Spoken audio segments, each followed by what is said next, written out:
onye China ame nke nna ya, onye India ame nke nna ya, onye Britain eme nke nna ya, mana ọ dị mkpa na onye Igbo ga-eme omenala Igbo n'ihi ọdịmma nke Igbo.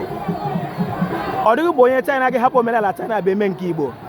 Ọ onye Igbo gị eme nke ya ofe, o metere eme nke wofe ọrị, maka ọ dịghị onye ga-enwu nga evuriela wofe ọrị ga-elie. Ọ bụkwa n'ụzọ ndị nna anyị, ọ bụ epepu kwesị onye amụrụ ya amụta ibe ya. Nke ọ bụla nne ewu gafere ọ naghị afa nwanye afa, o ji ofọ kelere Igbo, ọ ga-adịrị Igbo la mma. Igbo mma mmanụ.